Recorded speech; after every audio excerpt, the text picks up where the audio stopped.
নমস্কার দর্শক বন্ধুরা, ইমেজ বেঙ্গল হেলথ কেয়ার অনুষ্ঠানে আপনাদের সকলকে স্বাগত। আজকে আমরা এসে উপস্থিত হয়েছি অ্যাপোলো মাল্টি স্পেশালিটি হসপিটালে এবং আমরা আমাদের মধ্যে পেয়েছি বিশিষ্ট রিউমাটোলজিস্ট এবং consultant general medicine doctor Shyamashis বন্দ্যোপাধ্যায়কে। স্যার, প্রথমেই আপনাকে আমাদের ইমেজ বেঙ্গলে স্বাগত জানাচ্ছি। নমস্কার। আজকে আমরা স্যারের কাছে একটি অত্যন্ত গুরুত্বপূর্ণ বিষয় নিয়ে জানবো, যেটা দর্শক বন্ধুদের অনেকেরই প্রশ্ন। সেটি হচ্ছে আর্থ্রাইটিস। আমরা অনেক সময় বলে থাকি যে বাতের ব্যথা। তো এই আর্থ্রাইটিস, বাতের ব্যথা, রিউমাটেড আর্থ্রাইটিস, অস্ট্রিও আর্থ্রাইটিস, আমরা তো এত কিছু বুঝি না, কিন্তু আমরা যেটা বুঝি সেটা হচ্ছে আমাদের কষ্ট এবং যন্ত্রণা এবং তার নিরসন। তো স্যারের কাছে প্রথমে আমার সেই জন্যই এই আলোচনা, এবং এই আলোচনাতে শুরুতে যেটা প্রশ্ন থাকবে যে আর্থ্রাইটিস কি? দেখুন, আর্থ্রাইটিস মানে হচ্ছে জয়েন্টের ইনফ্লামেশন এবং ডিজেনারেশন। মানে প্রত্যেকটা ওয়েট বিয়ারিং জয়েন্ট, যেগুলো আমাদের মেইন জয়েন্ট, যেমন অ্যাঙ্কল, নি, হিপ, এই ধরনের যে বড় জয়েন্টগুলো, আর তার সাথে যেগুলো ফাংশনাল জয়েন্ট, যেমন হাতের জয়েন্ট, বিভিন্ন fingers joint, wrist joint, elbow joint, এই ধরনের জয়েন্টগুলো একটা লাইনিংয়ে আবদ্ধ থাকে, যাকে আমরা বলি সাইনোভিয়াল লাইনিং। আর জয়েন্টগুলোর ভেতরে যে জয়েন্ট স্পেসটা, তার মধ্যে কার্টিলেজ থাকে আর জয়েন্ট ফ্লুইড থাকে। এবার এই মেকানিজমটা কাজ করে for mobility and functional ability, এই দুটো ডাইভার্স অ্যাঙ্গেলে। এবং আর্থ্রাইটিস বলতে আমরা সাধারণত বুঝি যে এই লাইনিং মেমব্রেন বা ভেতরের যে মেকানিজম, সেটা কার্টিলেজ হোক, লিগামেন্ট হোক, তাদের ইনফ্লামেশন মানে প্রদাহ, যেটা বাংলায় অর্থ, বা ডিজেনারেশন মানে খারাপ হয়ে যাওয়া, নষ্ট হয়ে যাওয়া, বয়সজনিত কারণে শুকিয়ে যাওয়া বা কোনো কারণে ছিঁড়ে যাওয়া। সেটা ট্রমা বা ইনজুরি থেকেও হতে পারে, বা কন্টিনিউয়াস ইউজ বা বয়সজনিত কারণে যে আপনার জয়েন্টের নর্মাল ওয়্যার অ্যান্ড টিয়ার হয়, যেভাবে আমরা কাপড় জামা পরলে ধরুন শার্ট ফেঁসে যায় বা প্যান্ট ফেঁসে যায়, সেইভাবে। এবার দুটো আর্থ্রাইটিসকে এইভাবে আলাদা করছি, তার কারণ হচ্ছে যে দুটোর ম্যানেজমেন্ট এবং এক্সপেকটেশন অফ পেশেন্টও আলাদা। যেটা ইনফ্লামেটরি আর্থ্রাইটিস, যার একটা বড় প্রোটোটাইপ আপনি একদম প্রথমে বললেন এবং ভেরি অ্যাপ্রোপ্রিয়েটলি বললেন, রিউমাটয়েড আর্থ্রাইটিস, সেটা সবচেয়ে কমন আর্থ্রাইটিস এই ইনফ্লামেটরি বা প্রদাহজনিত আর্থ্রাইটিসের মধ্যে, যেটা অ্যাক্রস দ্য এজ হতে পারে। যদি খুব ইয়াং বয়সে হয় তখন তাকে বলে জুভেনাইল রিউমাটয়েড আর্থ্রাইটিস বা জুভেনাইল ইডিওপ্যাথিক আর্থ্রাইটিস, JIA। আর সবচেয়ে কমনলি হয় মহিলাদের মাঝ বয়সে 40 to 60 এই এজে সবচেয়ে কমনলি হয়। তার মানে যে পুরুষদের হবে না তা নয়, মহিলাদের বেশি হয় পুরুষদের থেকে। রিউমাটয়েড আর্থ্রাইটিসের যে ইনফ্লামেশন, সেটা প্রথমে বোথ হ্যান্ড বা রিস্ট বা ফিঙ্গার্স, এখান দিয়ে অনেক সময় আরম্ভ হয়, বা অনেক সময়তেই নি জয়েন্ট বা অ্যাঙ্কল জয়েন্ট, যেটা ওয়েট বিয়ারিং মেইন জয়েন্ট, সেখানে আরম্ভ হয়। এবং ব্যথা সাধারণত সিমেট্রিক্যাল মানে বোথ সাইডসে হয়। এবং মর্নিং স্টিফনেস বলে একটা খুব ক্লাসিক্যাল জিনিস থাকে, তার মানে হচ্ছে যে বিশ্রামের পরে, যে কারণে মর্নিং কথাটা আসছে, যে আপনি এক্সপেক্টেড সারা রাত বিশ্রাম নিয়েছেন, বিশ্রামের পরে আপনার আড়ষ্টতা, ব্যথা, এগুলো বেড়ে যায়। এবং আস্তে আস্তে কাজ করতে আরম্ভ করলে, নাড়াচাড়া করতে আরম্ভ করলে, তখন একটু উপশম হয়। এই ব্যাপারটা কি বলে মর্নিং স্টিফনেস। এটা অনেক সময়তে আপনি যদি ধরুন সকালের দিকে অনেকক্ষণ বিশ্রাম নেন, যারা ধরুন নাইট ডিউটি করেন ফিরে এসে অনেকক্ষণ বিশ্রাম নেন, তাদের আর তখন এটা মর্নিং স্টিফনেস থাকবে না, আফটারনুন স্টিফনেস হবে, বিকজ তিনি মর্নিংটা তো শুয়ে কাটিয়েছেন। মেন কথাটা হচ্ছে বিশ্রামের পরে জিনিসটা বাড়া এবং একটু কাজ করলে কিছুটা আড়ষ্টতা বা ব্যথার উপশম হওয়া। এবং অনেক সময়তেই এটা ইনিশিয়াল পিরিয়ডে আসা যাওয়া করে, যাকে বলে ফ্লিটিং।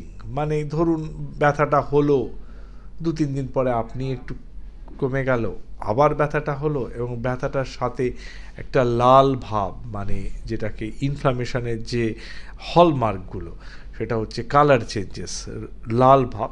দেখুন এটা মনে রাখতে হবে যে এগুলো যেহেতু ওয়েস্টার্ন ওয়ার্ল্ডেতে অ্যাংলো স্যাকশন লোকেদের ওপরে শুরু হয়েছে, যাদের গায়ের চামড়া অনেক সাদা, পিগমেন্ট কম, তাদের এই লাল ভাবগুলো অনেকটা বেশি বোঝা যায়, ডোলর বলে যাকে। কিন্তু আমাদের দেশে হয়তো লাল ভাবটা ইনিশিয়ালি বোঝা যায় না, কিন্তু ব্যথা, ফোলা, সোয়েলিং এটা তো ডেফিনেটলি বোঝা যায়। এটা তো আপনার এর সঙ্গে চামড়ার কালারের কোনো সম্বন্ধ নেই। তবে লাল হওয়া, ফোলা এবং ব্যথা হওয়া, তার সাথে আড়ষ্টতা হওয়া, এইটা ইনিশিয়ালি হচ্ছে আপনার সিমটমের হলমার্ক। এবং এর সাথে মর্নিং স্টিফনেস থাকলে আপনার মনে রিউমাটয়েড আর্থ্রাইটিস বা যে কোনো ইনফ্ল্যামেটরি আর্থ্রাইটিস বা প্রদাহজনিত বাত এর কথা আপনাকে ভাবতে হবে। আর অস্টিও আর্থ্রাইটিস হচ্ছে যেটা বয়সকালে মোস্ট কমনলি হাঁটুতে হয়। তবে মনে রাখতে হবে নি জয়েন্টও যথেষ্ট বড় ওয়েট বিয়ারিং জয়েন্ট, তাতেও হয়, কাউর কাউর অ্যাঙ্কেলও হয়, বা সারা গায়ে জেনারেলাইজড অস্টিও আর্থ্রাইটিস হয়, যাতে দেখবেন আঙ্গুলে অনেক সময় ফুলে ফুলে যায়, এরকম হাড়ের একটা ছোট ছোট ফোলার মতন। 2 ধরনের নোডিউল বলে তাকে, হেবাডান্স নোডিউল আর বুশার্ডস নোডিউল, এগুলো যারা আবিষ্কার করেছেন তাদের নাম। এটা বড় কথা নয়, বড় কথা হচ্ছে যে জেনারেলাইজড অস্টিও আর্থ্রাইটিস, সারা শরীরে আপনার অস্টিও আর্থ্রাইটিসের জন্য ব্যথা, জয়েন্ট পেন, সেটাও হয়।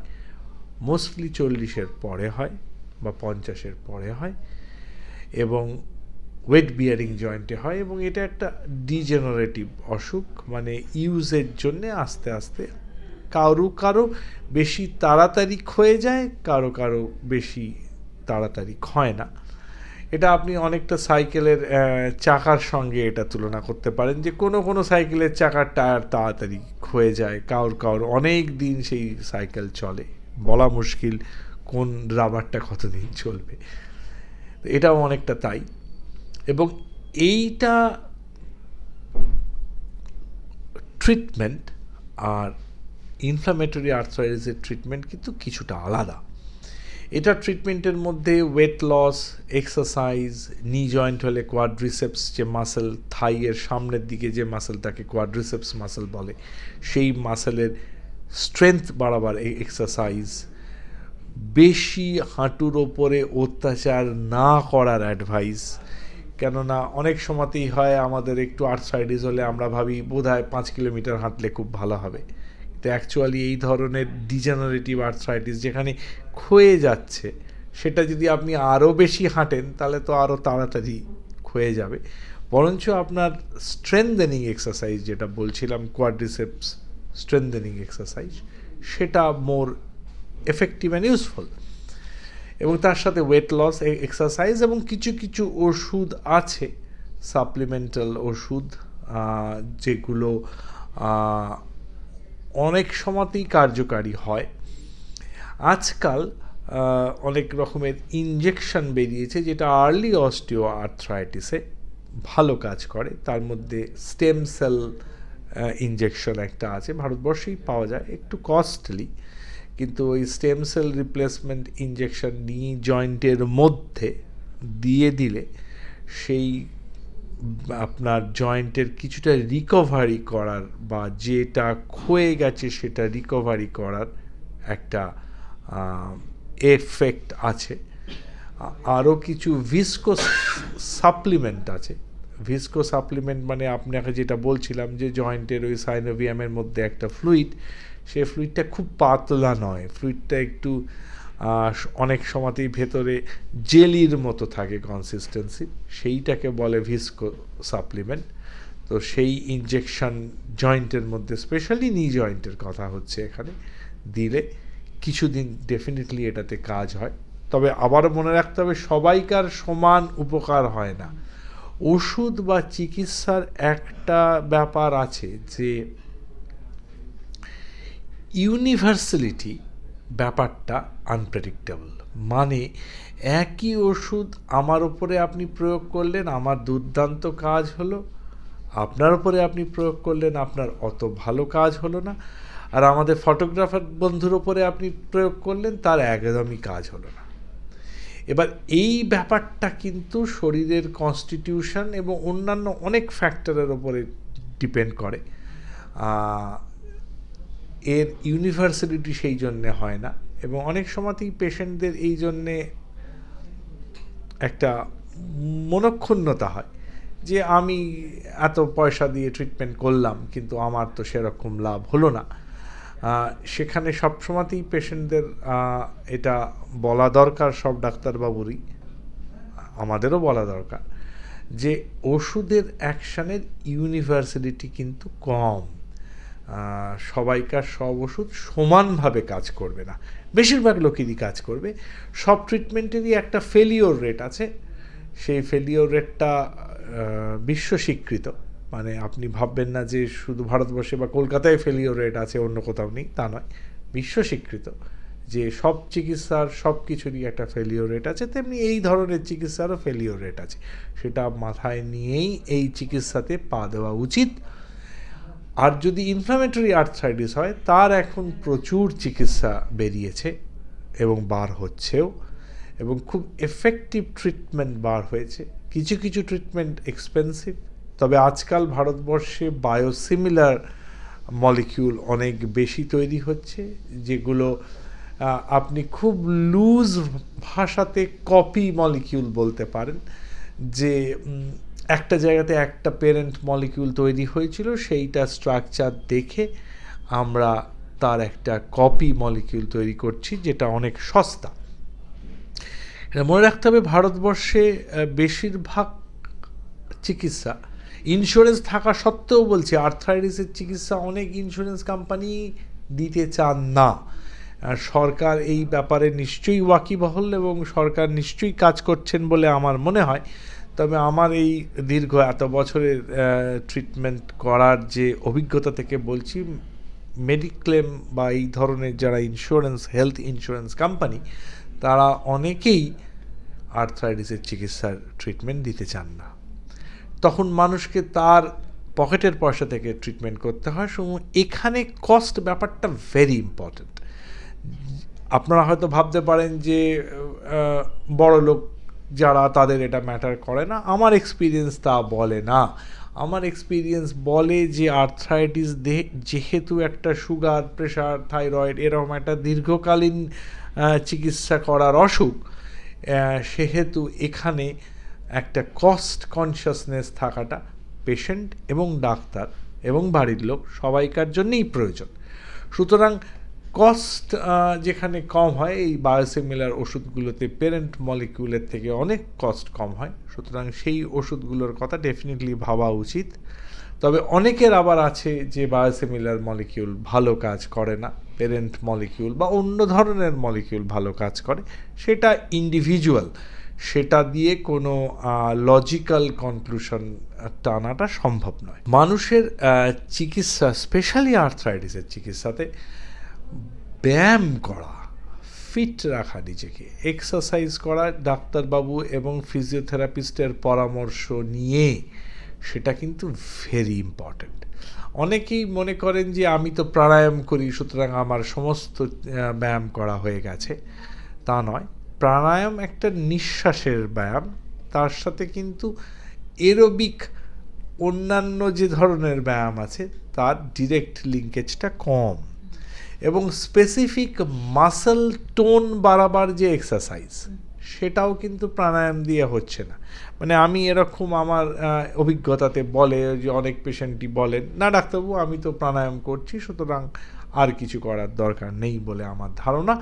এবং সেখানে তাদের এই ভুলটা ভাঙানো ডাক্তারবাবুদেরও দরকার, আপনাদেরও দরকার, বা এই ধরনের যে সমস্ত প্রোগ্রাম হয় সেখানেও দরকার, যে বিভিন্ন অর্গানের বিভিন্ন স্পেসিফিক এক্সারসাইজ বা ব্যায়াম আছে।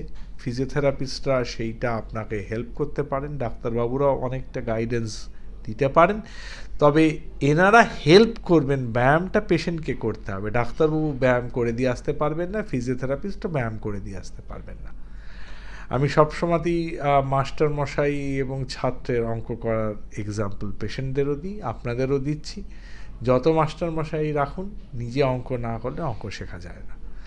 তো ব্যায়াম করতে হবে, এবং স্পেসিফিক ব্যায়াম। অঙ্ক পরীক্ষার দিন সংস্কৃত পড়ে গেলে হবে না।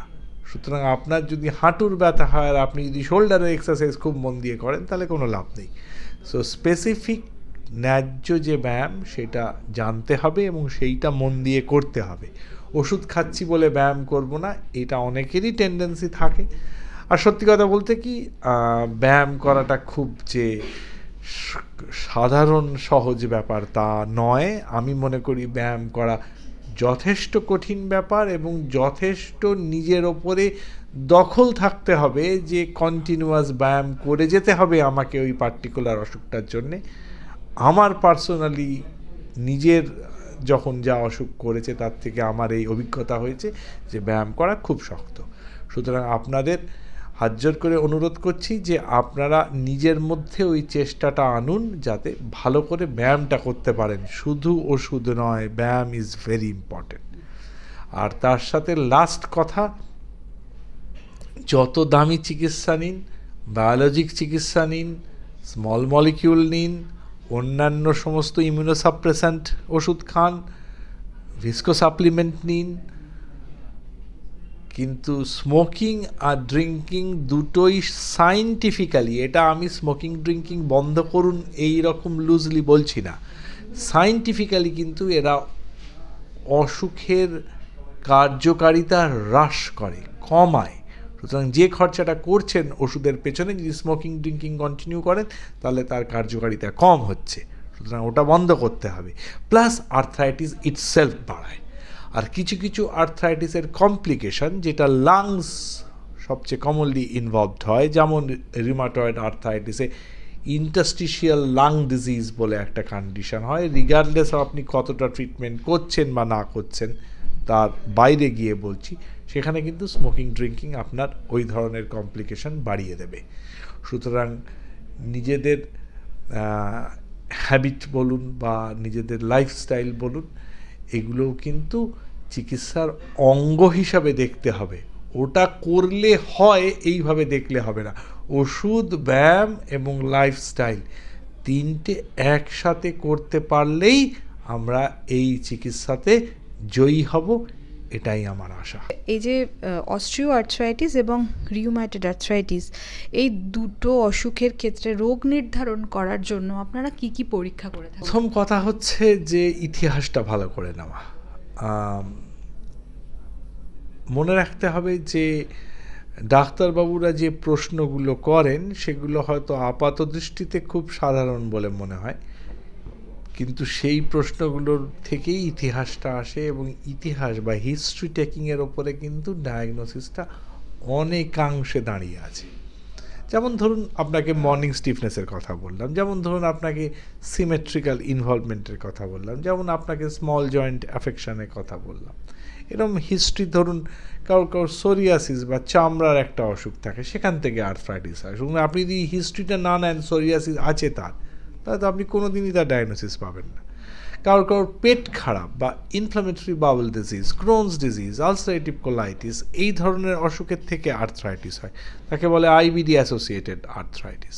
এবার আপনি যদি সেই হিস্ট্রিগুলো না নেন তাহলে আপনি কখনোই ওই ধরনের পরীক্ষা করতে পারবেন না। সুতরাং মনে রাখতে হবে পরীক্ষা অলওয়েজ টার্গেটেড হবে, মানে আপনার ইতিহাস, আপনার ফাইন্ডিংস, ক্লিনিক্যাল ফাইন্ডিংস, কী ধরনের জয়েন্ট ইনভলভ, কতদিন ধরে ইনভলভ, কেমন তার গতি প্রকৃতি, তার উপরেই কিন্তু আপনার পরীক্ষা ঠিক হবে। সুতরাং ব্ল্যাঙ্কেট পরীক্ষা করার, অনেকগুলো যান গিয়ে পরীক্ষা করে আসুন, অনেক সময় দরকার হয় বটে। এরকম বলা যাবে না যে একটা ব্ল্যাঙ্কেট পরীক্ষার কোনো রোল নেই। অনেক সময় যখন কিছুই ঠিক মতো বোঝা যায় না, তখন অনেক সময়তে ব্ল্যাঙ্কেট পরীক্ষা করতে হয় যে এর মধ্যে কোনটা এর সাথে ম্যাচ করছে সেটা দেখার জন্যে। কিন্তু সেইটা বেশিটাই হচ্ছে টার্গেটেড পরীক্ষা, যে আপনার এই আছে তাই জন্য আপনাকে এইগুলো করতে দেওয়া হচ্ছে। আর অস্টিও আর্থ্রাইটিসের জন্য এক্সরে নি জয়েন্টের বা হিপ জয়েন্টের খুব দরকারি একটা পরীক্ষা। রিউমাটয়েড আর্থ্রাইটিসের জন্য হাতের এক্সরে খুব দরকারি পরীক্ষা। অ্যাঙ্কাইলোজিং স্পন্ডালাইটিসের জন্য স্পাইনের এক্সরে একটা খুব দরকারি পরীক্ষা। যদিও আজকাল অ্যাঙ্কাইলোজিং স্পন্ডালাইটিস বা এইখানে স্পন্ডেলাইটিস বলতে গিয়ে একটা কথা মনে হলো, সেটা হচ্ছে যে এটাও দর্শকদের একটা ভুল ভাঙানোটা হয়তো দরকার, যে ডিজেনারেটিভ স্পন্ডিলাইটিস, যেটা আমাদের ঘাড়ে ব্যথা, কোমরে ব্যথা, নর্মাল লোকেদের মিনি বাসে অনেকক্ষণ যাওয়ার পরে দেখবেন ঘাড়টা একটু স্টিফ হয়ে যায়, বা বিশাল একটা ঝাঁকুনিপূর্ণ রাস্তা দিয়ে অনেকক্ষণ গেলে ঘাড়, পিঠ, কোমর ব্যথা করে, সেগুলো বেশিরভাগই ডিজেনারেটিভ স্পন্ডিলাইটিস। কিন্তু আরেকটা গ্রুপ অফ অসুখ আছে যাকে বলে স্পন্ডাইল আর্থ্রোপ্যাথি, সেটা কিন্তু ইনফ্লামেটরি আর্থ্রোপ্যাথি, মানে প্রদাহজনিত arthritis, not degenerative spondylitis. So সেই ধরনের অসুখে কিন্তু এমআরআই এক্সরের খুব দরকারি একটা রোল রয়েছে, এবং খুব আর্লি এমআরআইতে যে চেঞ্জেসগুলো পাওয়া যায় সেগুলো অনেক সময় ডায়াগনোসিস করতে ভীষণ সাহায্য করে। একটা কথা মনে রাখতে হবে, এই ধরনের আর্থ্রাইটিসগুলো ডায়াগনোসিস করার জন্য বিভিন্ন society, American college of rheumatology, British society of rheumatology, Indian society of rheumatology, Asia Pacific society of rheumatology, এরকম বিভিন্ন সোসাইটি, তাদের একদম সেট ক্রাইটেরিয়া করা আছে যে এইগুলো থাকলে আপনি এই জিনিসের কথা ভাববেন, এইগুলো না থাকলে আপনি সেই জিনিসের কথা না ভেবে অন্য জিনিসের কথা ভাববেন। সো অনেক সময়তেই সেই ক্রাইটেরিয়াগুলো আমাদের খুব কাজে লাগে, যদিও ইন্ডিভিজুয়াল পেশেন্টের ক্ষেত্রে হয়তো অনেক সময়তে কোনো ক্রাইটেরিয়া বেশি হয়, কোনো ক্রাইটেরিয়া কম হয়, তবে এগুলো খুব ইম্পর্ট্যান্ট গাইডলাইন্স, এবং বেশিরভাগ ক্ষেত্রে এই গাইডলাইনগুলো খুব কাজের guideline. Exception proves the rule, কিন্তু exception is not the common thing. So আমরা যে সবসময় ভাবি, আমরা এইগুলো মাথায় রেখেই কিন্তু পেশেন্টের ডায়াগনোসিসের কথা ভাবি। স্যার, এটার সাথে কি বংশগতির কোনো সম্পর্ক আছে? অর্থাৎ বাবার ছিল, আমার হবে, এরকম কোনো সম্ভাবনা? হ্যাঁ, ভালো প্রশ্ন। এক ধরনের স্পন্ডাইল আর্থ্রোপ্যাথি আছে যেটাকে অ্যাঙ্কাইলোজিং স্পন্ডালাইটিস বলা হয়। সেখানে HLA-B27 একটা জিনের প্রেজেন্স এই আর্থ্রাইটিসটাকে বাড়ায়। HLA-B27 অ্যাবসেন্ট থাকলেও এই ধরনের আর্থ্রাইটিস হতে পারে, এটা ম্যান্ডেটরি নয়, কিন্তু ভেরি কমন। এটা থাকলে ওটার দিকে ভাবার চান্সটা বেশি, সেটা অনেক সময়ই বংশেতে রান করে। ডেফিনেটলি বাবার থাকলেই আমার হবে, বা বাবার আমরা 4 জন ছেলে মেয়ে 4 জনেরই হবে সেরকম নয়। জিন থাকলেই আপনার আর্থ্রাইটিস হবে তাও নয়, তবে জিন থাকলে আর্থ্রাইটিস হবার চান্সটা বাড়ে। দেখা যায় যে রুমাটয়েড আর্থ্রাইটিস, SLE, এই ধরনের ইনফ্লামেটরি আর্থ্রাইটিস বাড়িতে, সোরিয়াটিক আর্থ্রাইটিস বাড়িতে থাকলে বা পূর্বপুরুষের থাকলে বংশগতিতে সেটার চান্স বাড়ে। এটা কিন্তু ঠিক হিমোফিলিয়ার মতো নয় যে থাকলেই হবে একদম ডেফিনিট, এরকম ব্যাপারটা নয়। এই ব্যাপারটা হচ্ছে চান্স বাড়ে, ডেফিনিট, একদম সত্যি কথা বলেছেন। বাড়িতে থাকলে পরের জেনারেশন চান্স বাড়ে, এবং অনেক সময়তেই দেখা যায় যে বাবা বা ঠাকুরদার হয়তো এই ধরনের আর্থ্রাইটিস ছিল, তারা 60-70 বছর অবধি আরামসে কাটিয়েছেন, কোনো সমস্যা হয়নি। কিন্তু তার ছেলের হয়তো সেই আর্থ্রাইটিস 30 বা 40 ইয়ার্স থেকেই আরম্ভ হচ্ছে, তারও ছেলের হয়তো 10-12 বছর থেকে আরম্ভ হচ্ছে, এটাও দেখা যায়। ডাক্তার, শীতকালে কি এই রিউম্যাটয়েড আর্থ্রাইটিস বা অস্টিও আর্থ্রাইটিসের ব্যথাটা বাড়ে? দেখুন, এটা একটা খুব কমন কনসেপ্ট। শুধু শীতকালটা আপনি বললেন একদম, তার সাথে আবার একাদশী, পূর্ণিমা, অমাবস্যাও আছে আমাদের। এটার যে অবভিয়াস সায়েন্টিফিক এভিডেন্স আছে তা নয়। মনে রাখতে হবে যে আমাদের কলকাতার শীতকাল কিন্তু অনেক পশ্চিমী দেশের সামারের মতন, সুতরাং তবে হ্যাঁ, ঠান্ডাতে আপনার কিছু কিছু সিমটম বেড়ে যায়, যেমন ধরুন রেনল্ডস ফেনোমেনন থাকলে, যেমন আঙুল নীল হয়ে যাওয়া, সেটা ডেফিনেটলি ঠান্ডাতে কোল্ড এক্সপোজারেতে বাড়ে।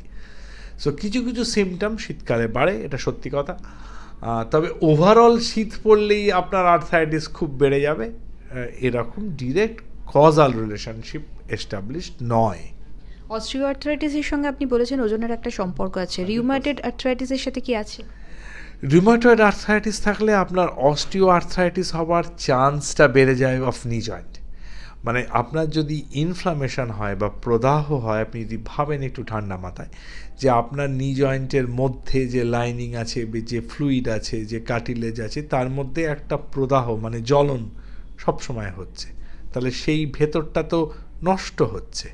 তো নষ্ট হতে হতে তাহলে কি হবে, আপনার যে কার্টিলেজগুলো ছিল সেগুলো আগে আগে ক্ষয়ে যাবে। ধরুন যেটা 60-এ ক্ষয়ে যাওয়ার কথা ছিল, সেটা 40-তে ক্ষয়ে যাবে। সো ন্যাচারালি আপনার অস্টিও আর্থ্রাইটিস হওয়ার চান্স রিউমাটয়েড আর্থ্রাইটিস বা যে কোনো ইনফ্লামেটরি আর্থ্রাইটিস থাকলে বেড়ে যায়। সুতরাং ওজনের ব্যাপারটা এখানেও কিন্তু দরকার। তবে অস্টিও আর্থ্রাইটিস, অনেকেই আমাকে প্রশ্ন করেন যে আমার থেকেও মোটা মানুষ আছেন যাদের অস্টিও আর্থ্রাইটিস হয়নি, আমার কেন হলো, আমি তো অত মোটা নই। এখন এই অত ব্যাপারটা তো খুব একটা ভ্যারিয়েবল, এবং যেটা ফার্স্টেই বলেছিলাম, কার কখন কোন অসুখটা হবে এটা পুরোপুরি প্রেডিক্টেবল নয়।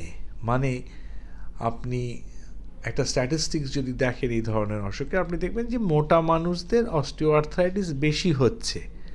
এখান থেকে লজিক্যাল কনক্লুশন হবে না যে সব মোটা মানুষেরই অস্টিও আর্থ্রাইটিস হবে আর কোনো রোগা মানুষের অস্টিও আর্থ্রাইটিস হবে না, এটা কিন্তু এটা নয়।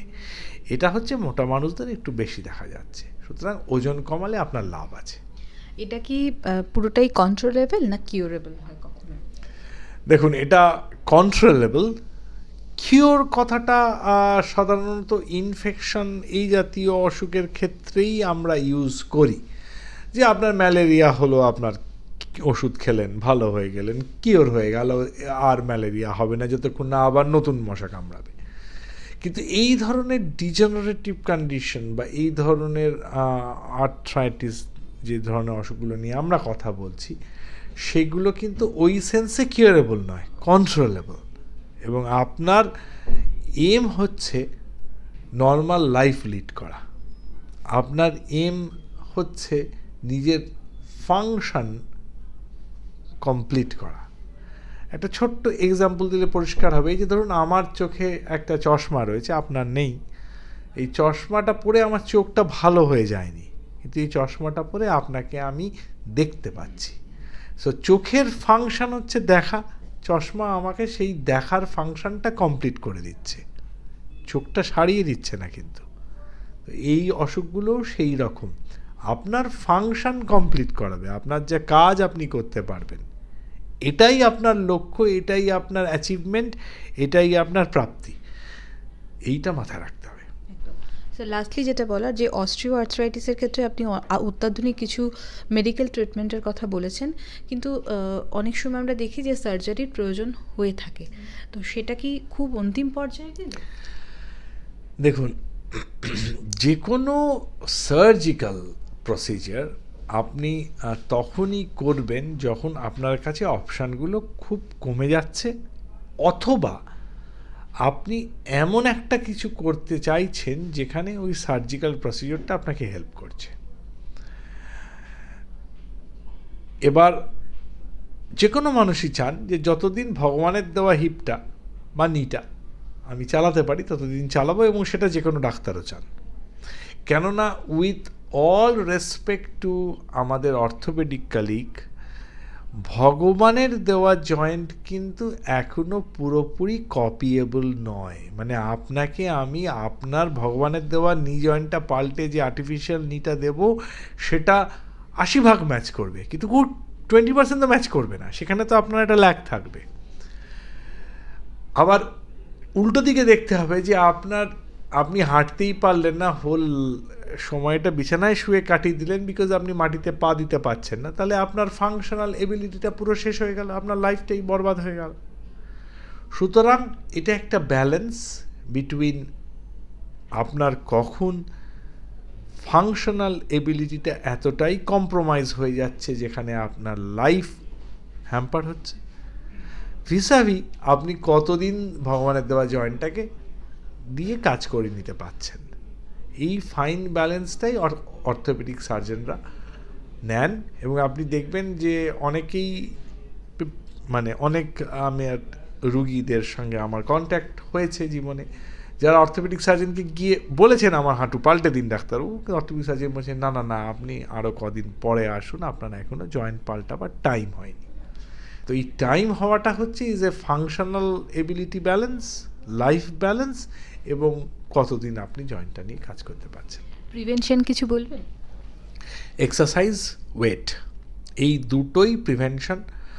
এবং কিছু কিছু প্রফেশন আছে, কিছু কিছু শখ আছে যেগুলো নিয়ের অস্টিওআর্থ্রাইটিস বাড়াবার একটা টেন্ডেন্সি হয়। যেমন ধরুন আপনাকে দীর্ঘকাল মার্চ করতে হয়, যেটা আর্মি বা পুলিশে বা এই জাতীয় সার্ভিসের লোকেদের হয়, প্রচুর মার্চ করতে হয় এবং সেই মার্চগুলো কঠিন রাস্তায় মানে মেটাল রোডেতে। অনেকে আছেন ধরুন ডান্স করেন এবং সেই ডান্সটা ডান্সিং ফ্লোরে করেন না, শক্ত জমিতে করেন। স্পেশালি কিছু কিছু ভারতীয় ডান্স আছে যাতে হাঁটুর ওপরে খুব প্রেশার পড়ে। তো এই ধরনের অ্যাক্টিভিটি ধরুন ভলিবল খেলেন যেখানে জাম্প করতে হয়। তো এই ধরনের অ্যাক্টিভিটিগুলো ঠিক প্রপার শু, প্রপার ফ্লোর, প্রপার গিয়ার এইগুলো নিয়ে করা উচিত। হঠাৎ করে একদিন সিমেন্টের মাঠেতে গিয়ে খেলা শুরু করে দিলাম লাপাতে লাপাতে, তাহলে কিন্তু জয়েন্টের ওপরে চাপ পড়বে, এটা কিন্তু জানতে হবে। 25 বছর বয়সে তো বুঝতে পারবেন না জয়েন্টে চাপ পড়ছে কিনা, কিন্তু ওটাই 50 বছর বয়সে বুঝতে পারবেন যে চাপ পড়েছে। অনেক ধন্যবাদ ডাক্তারবাবু। দর্শক বন্ধুরা, আমরা অনেক কিছু জানতে পারলাম অস্ট্রিও আর্থ্রাইটিস এবং রিউমাটয়েড আর্থ্রাইটিস নিয়ে। তো আশা করি আপনাদের অনেক কিছু প্রশ্ন থাকবে। তো যদি প্রশ্ন থাকে আপনারা কমেন্ট বক্সে লিখে জানান। স্যারকে অনেক ধন্যবাদ আমাদের এই অনুষ্ঠানে আসার জন্য। নমস্কার।